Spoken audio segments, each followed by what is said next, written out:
va parler de système solaire, et on va surtout parler de notre système solaire à nous, à savoir qu'il y en a plus de 500 dans notre Voie lactée, qui est elle aussi l'une parmi tant d'autres.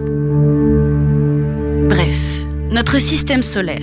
Pour commencer, il faut savoir qu'il est né il y a 4,5 milliards d'années, lorsqu'un nuage de gaz et de poussière a totalement explosé. Avez-vous déjà entendu parler de constellations ? Elles sont au total au nombre de 88 en 1930, d'après le travail d'Eugène Delporte, ou de 89 si on se réfère au nombre actuel en fonction du site web de l'Union astronomique internationale. Une constellation est un groupe d'étoiles voisines sur la sphère céleste présentant une figure conventionnelle déterminée à laquelle on a donné un nom particulier. C'est d'ailleurs de là que vient l'astrologie avec les signes. On trouvera donc l'aigle, le bélier, la balance, etc., etc.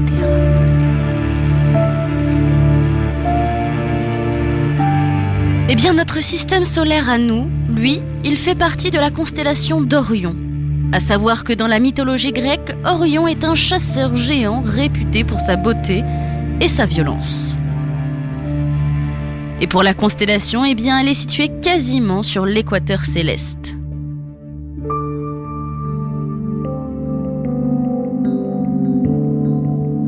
Dans notre système solaire, nous avons donc un soleil et des planètes. Eh bien, il faut savoir que dans notre galaxie, qu'on appelle la Voie lactée, seuls 15% des étoiles accueillent des planètes, et l'une de ces étoiles est donc notre Soleil.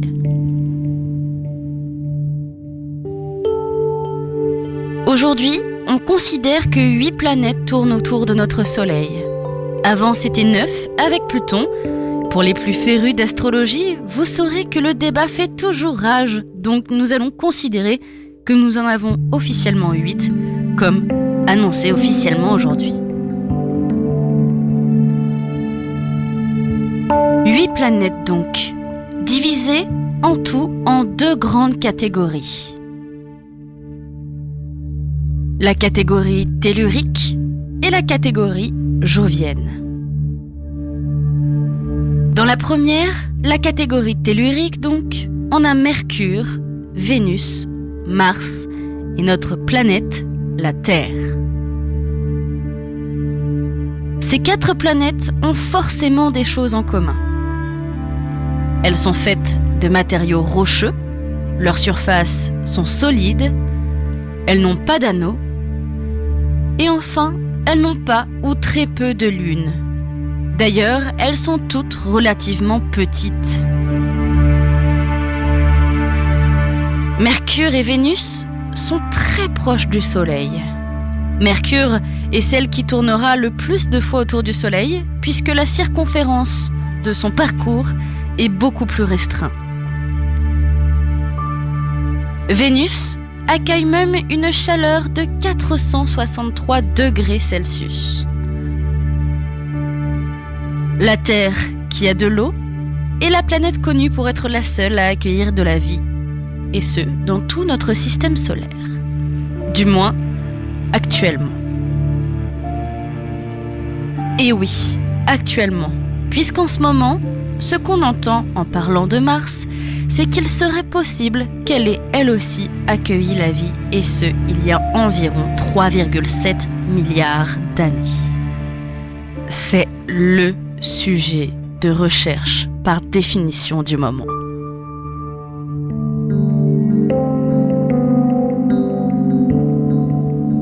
Enfin bref, après avoir parlé de nos 4 planètes telluriques, venons-en à la deuxième catégorie, les planètes joviennes, soit Jupiter, Saturne, Uranus et Neptune. Cette deuxième catégorie est elle-même divisée en 2 avec, d'un côté, les géantes gazeuses, donc Jupiter et Saturne, et de l'autre côté, les géantes de glace, qui sont Uranus et Neptune. Ces 4 planètes ont en commun le fait d'avoir plusieurs lunes, d'avoir un système d'anneaux et de ne pas avoir de surface solide. Et enfin, elles ont une taille immense.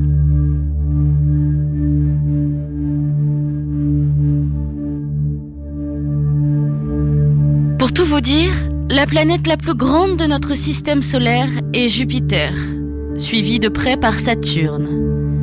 Cette dernière planète est celle que l'on connaît et identifie rapidement grâce à ses anneaux, qui d'ailleurs s'étendent sur 282 000 km. Ces anneaux peuvent donc passer entre la Terre et la Lune. Après nos 2 grosses planètes, on retrouve nos géantes de glace, donc Uranus, qui est connu pour sa rotation différente des autres. En outre, elle tournera plutôt de haut en bas plutôt que de gauche à droite.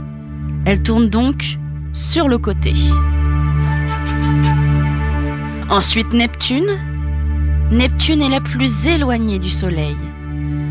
Alors qu'on parlait de Vénus et de ses 460 et quelques degrés à sa surface, Vénus, qui est à 4,5 milliards de kilomètres de notre Soleil, est elle à moins 214 degrés Celsius. Entre nos 2 grandes catégories de planètes, les telluriques et les joviennes, se trouve une ceinture d'astéroïdes. C'est pourquoi on parlera d'intérieur et d'extérieur du système solaire.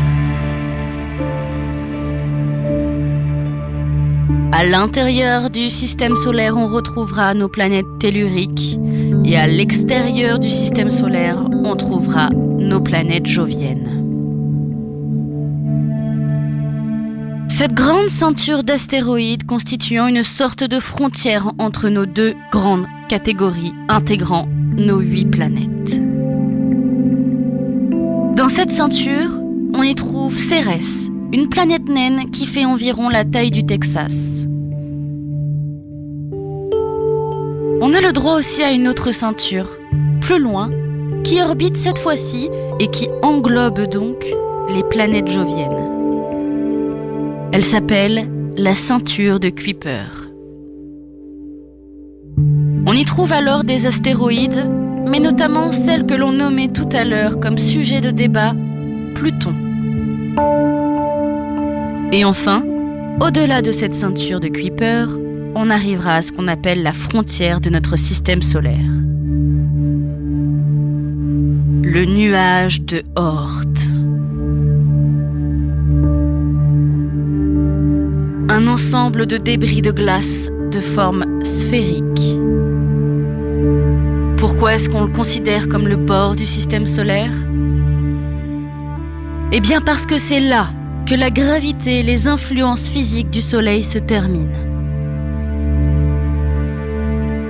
L'astrologie est complexe puisque l'espace est infiniment grand.